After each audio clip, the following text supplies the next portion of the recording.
سلامونه ملګرو، امید ده چې ټول روغ جوړ یاست او ژوند مو ښه روان وي. د یو څو ورځې وقفې بعد زه بیا ستاسو خدمت کې حاضر یم.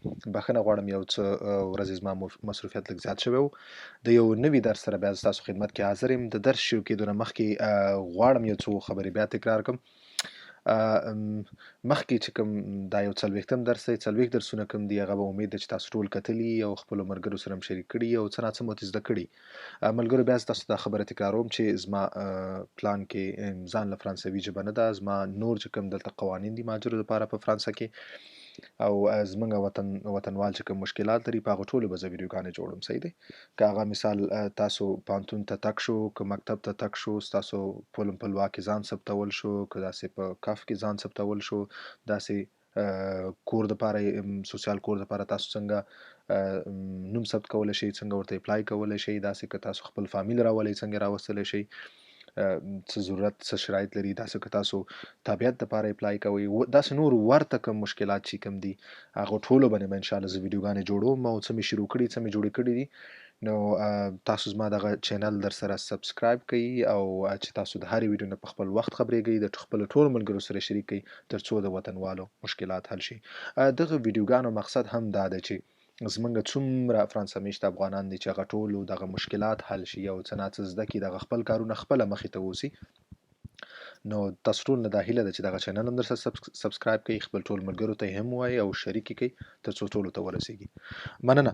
نو نننی چې زموږ کوم درس دی یو 40م درس دی، دا هم د پاسې کمپوزې په باره کې دی. د پاسې کمپوزې چې کوم موږ هغه سلسله شروع کړې ده هغې کې دریم درسي ویډیو ده او په اولنۍ ویډیو کې موږ په اولني ګروپ افعالو باندې خبره کړې وه چې اولني ګروپ افعال به څنګه تاسو په پاسې کمپوزې کې ترې استفاده کوئ. اول ګروپ، دویم ګروپ، دریم ګروپ د افعالو چې کوم دی په دې باندې ما تقریبا 8 ویډیوګانې په présent یا په موجوده زمانه کې جوړې کړې وي. تاسو به دې سره اوس بلد شوي یاست، تاسو به اوس پوهیږئ چې اول ګروپ افعال کم دي، دویم کم دي، دریم کم دي، غیګولې څه ته وایي، ایغیګولې څه ته وایي، دغه ټول به تاسو باندې اوس پوه شوي. نو ځکه تاسو له اوس چېرته تشریح کوم په دې زمانه کې انشاءالله په دې ویډیوګانو کې آینده کې، نو تاسو به اسانۍ سره پوهیږئ چې زه کوم ګروپ افعال باندې خبرې کوم. صحیح دی؟ ښه، نو زموږ موضوع ده پاسې کمپوزې. صحیح دی؟ او دې کې موږ دوزیم ګروپ د ورب باندې خبره کوو. د دویم ګروپ افعال چې کوم دي په هغې باندې خبره کوو، یا هغه افعال چې کوم د ای اغ یا آی آر سره ختمیږي. نو دا او دویم ګروپ افعال چې کوم دي دا به تاسو په پاسې کمپوزې کې د څنګه استفاده کوئ، دا زموږ نننی درس دی. نو راځئ چې درس شروع کړو. ښه، دې دویم ګروپ ته ویل کېږي ورب غیګولیه یا ریګولر وربز ورته انګلیسي کې ویل کېږي، یا هغه افعال چې کوم یو قاعده یو قانون لري. صحیح دی؟ دا دویم ګروپ افعال ورته ویل کېږي او دا هغه افعال دي چې خپل انفینیټیو فارم کې دا د ای اغ یا آی آر سره ختمیږي. صحیح دی؟ لکه تاسو له ما په قوسونو کې یو څو فعل راوړي دي، هغلته مې درکړي یو 6 دانې. یو مثال په توګه چې تاسو پوه شئ چې زه کوم افعالو په باره کې خبره کوم، لکه اولنی دی فینیغ. فینیغ ویل کېږي انګلیسي کې موږ وایو ټو فینش ختمول، داسې شوزیغ په انګلیسي کې دی ټو چوز. دا انګلیسي ورسره ځکه وایم چې دا هغه ورته سپیلنګونه دي، ورته لږ تلفظ کې فرق دی. نو تاسو لږ اسانتیا یي هغه لکان هغه کسان چې څوک په انګلیسي لږ پوهېږي نو هغوی ته به لږ اسانتیا یي، نو ځکه زه ورسره کله کله د انګلیسي لغات وایم. بل شوزیغ انتخابولو ته ویل کېږي یا انګلیسي کې ټو چوز. یونیغ په انګلیسي کې موږ وایو ټو یونایټ، په اتفاق کېدل، یو ځای کېدل. صحیح دی؟ یو ځای کېدل، په اتفاق کېدل. باتیغ باتیما تاسو به نوم اورېدل، هغې نه هغې فعل دی، د هغې ورب فارم دی او دې مطلب دی جوړول. صحیح دی؟ جوړول. بل دی اوبیغ. اوبیغ ویل کېږي اطاعت کول یا حکم منل. صحیح دی؟ بل چې کوم د موږ سره دی هغه دی کمپلیغ. کمپلیغ ویل کېږي لکه اکمپلیش د انګلیسي نه اخیستلی شي، یعنې حاصلول، یو شی حاصلول. صحیح دی؟ نو دغه افعالو ته که تاسو وګورئ دا ټول د ای اغ سره ختم شوي دي، ځکه دې له دویم ګروپ افعال ویل کېږي. که داسې افعال تاسو سره د دویم ګروپ یا د ای اغ یا د آی آر سره ختم شوي، هغه به تاسو په پاسې کمپوزې کې څنګه ترې استفاده کوئ. صحیح دی؟ نو راځئ چې مخکې ځو. ښه، د مثالونو نه مخکې تاسو زه بیا تکرارا وایم چې د دې ساخت څه دی، یعنی سټرکچر یې څه دی د پاسې کمپوزې. اول به تاسو سوجې راوړئ، پخو نوم سوجې لکه ژ چو ایل ال، بیا هغې نه بعد به تاسو بیا اتخ یا اواغ راوړئ. په پاسې کمپوزې کې تاسو ته ما ویلي چې کومکي افعال هم موږ ته پکار دي، یو خو مرکزي فعل او یو کومکي. مرکزي لکه موږ سره فینیغ شوزیغ شو، کومکي لکه موږ سره سوی شو ای سم دا شو. داسې که یا اواخ کې موږ سره شو اوو اوې، دا چې کوم دي دا مطلب کومکي افعال دي په پاسې کمپوزې کې. اتخ چې کوم دي هغه ما تاسو له درکړي چې کوم دي، دلته مې درته تکراري بیا لیکلي دي، مخکې ویډیو کې مې هم لیکلي وو. اواغ مې هم درته لیکلي او په دې مې ځان له جدا ویډیوګانې هم جوړې کړي په اتخ او اواغ باندې اولنۍ سر کې، نو هغه تاسو کتلی شئ، تاسو پوه شئ. صحیح دی. خو د اتخ او د اواغ موجوده زمانه کې چې کوم فارم دی هغه به تاسو ته استفاده کوئ، او بیا چې هغې نه بعد دی تاسو به پارتیسیپ پاسې استفاده ده کوئ، یعنی د یو فعل د مرکزي فعل دویم حالت چې کوم دی هغه به تاسو ته استفاده کوئ. نو د دې ساخت څه دی؟ تکراري وایم د دې ساخت څنګه دی؟ سوجې یعنی فعل به تاسو استعمالوئ، هغې نه بعد به تاسو کومکي اتخ یا اواغ استعمالوئ. اتخ اواغ چې کوم دی هغه به د مرکزي فعل مطابق تاسو هغې دې کې به یو استعمالوئ، هغې ته به ګورئ، بیا به یو استعمالوئ، او دریم چې کوم دی یو مرکزي فعل استعمالوئ، او هغې کې به هم د پاسې کمپوزې فارم چې کوم دی شکل هغه به استعمالوئ، یا پارتیسیپ پاسې هغه به استعمالوئ. صحیح دی. نو دلته به موږ څه کوو؟ راځئ چې مخکې ځو. زه تاسو دلته یو دوه مثال راوړي دي. اوس ټولو نه مهم اولنی چې کوم مثال هغه ما راوړی فینیغ. ښه، هر کله چې تاسو د دویم ګروپ افعال په پاسې کمپوزې کې استفاده کوئ، نو تاسو به څه کوئ چې دا مرکزي ګروپ فعل چې کوم دی فینیغ، هر کله چې دا تاسو پاسې کمپوزې کې استعمالوئ یا هغه افعال چې کوم د ای اغ یا آیر سره ختمیږي استعمالوئ، نو تاسو به صرف آر چې کوم دی اغ دا به ختم کړئ، نور مغه حالت راوړئ د ټولو ضمیرونو سره. ډیر اسانه دی، ډیر زیات اسانه دی. تاسو ټولو ضمیرونو ته وګورئ، ټولو ضمیرونو سره صرف هغه اغ یا آر مو ته ختم کړی دی، نور مغه یو سپیلنګ دی، مغه یو شیم لیکلی دی. صحیح دی. نو ډیر اسانه دی، ډیر اسانه. صحیح دی.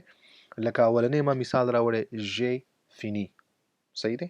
ژ فینی د دې اوس په انګلیسي کې موږ معنا کولی شو I have finished یا I finished، مطلب ما ختم کړی پاسې کمپوزې دی. صحیح دی.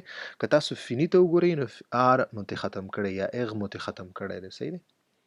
او نورم ژ راوړی او هغې نه بعد موږ اواغ راوړی، ځکه فیني سره موږ د دې فعل سره موږ اواغ نه استفاده کوو. داسې وګورئ چوا فینی، ماغه سپیلنګ مو راوړی، صرف آر مو ته ختم کړی دی. صحیح، ډېر اسانه دی. نو دغه فیني چې کوم دی دا پارتیسیپ پاسې دی اوس. صحیح دی. یعنی دا د تیرې شوې زمانې د فعل فارم یا حالت دی. صحیح دی. ښه، دریم ته ګورئ تاسو ایل یا ال ا فینی، nous avons fini، vous avez fini، ils ont یا elles ont fini. بس دومره. دغه اواغ چې کوم دی دا کومکي فعل دی، او مرکزي فعل چې کوم دی هغه فینی دی.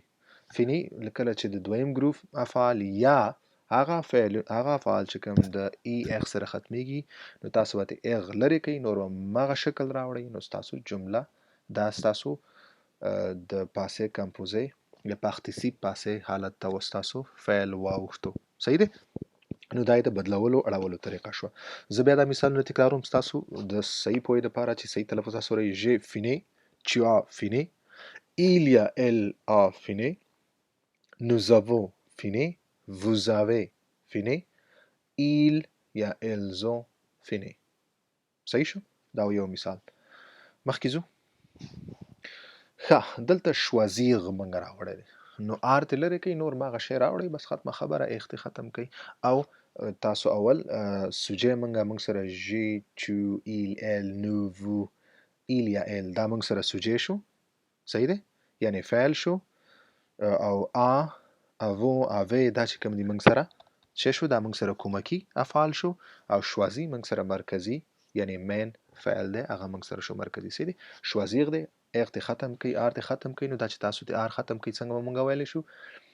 ژ choisi، tu as choisi، il یا elle a choisi، nous avons choisi، vous avez choisi، ils یا elles ont choisi. ډېر اسانه دی ملګرو. تاسو دویم ګروپ افعال چې کوم دي هر کله چې دا پاسې کمپوزه کې تاسو استفاده کوئ نو صرف اغ پته ختم کړئ، نور مغه شی راوړئ، نو د ټولو افعالو سره ټولو ضمیرونو سره تاسو د نه استفاده کولای شئ. صحیح دی. زه بیا تکراروم. j'ai choisi، tu as choisi، il y a elle a choisi، nous avons choisi، vous avez choisi، il y a elle، il y a elles ont choisi. صحیح دی. نو دا ملګرو نن زموږ نننی درس، امید ده چې تاسو پوه شوي. دا دویم ګروپ افعال په پاسې کمپوزه کې به تاسو څنګه استعمالوئ، څنګه به تاسو جملې جوړولی شئ په پاسې کمپوزه کې. نو او د کې موږ خاص کر دویم ګروپ افعال استعمال کړل. هغې ډېر زیات اسانه طریقه وه، صرف آر ته ختم کړئ تاسو د فعل نه، نور مغه راوړئ، مغه حالت راوړئ، مغه سپیلنګ راوړئ، نو تاسو به پاسې تاسو سره راشي او تاسو د ټولو ضمیرونو سره مغه یو حالت کې استعمالولی شي. صحیح دی. بیا هم ملګرو ستاسو که څه سوال وي نو تاسو خپل سوالونه ماته د یوټیوب چینل په کمنټ برخه کې کولی شئ، زه به تاسو ټول جوابونه درکوم. بل تاسو څه مشکل وي، بل تاسو غواړئ چې زه په څه باندې بل آینده ویډیو څه باندې جوړه کړم، داسې نور څه معلومات وي تاسو کوم ځای کې مشکل وي، نو هغه تاسو ټول ماته په یوټیوب چینل نقیب شارق یوټیوب چینل باندې تاسو هلته په کمنټ برخه کې کمنټ سیکشن کې لیکلی شئ، او زه هغې مطابق په آینده کې زه ویډیو هغسې په هغې باندې تاسو ته جوړه کړم، تاسو ته به ټول معلومات درکړم. مننه ملګرو، تر بل ویډیو پورې ښه وخت په مخه.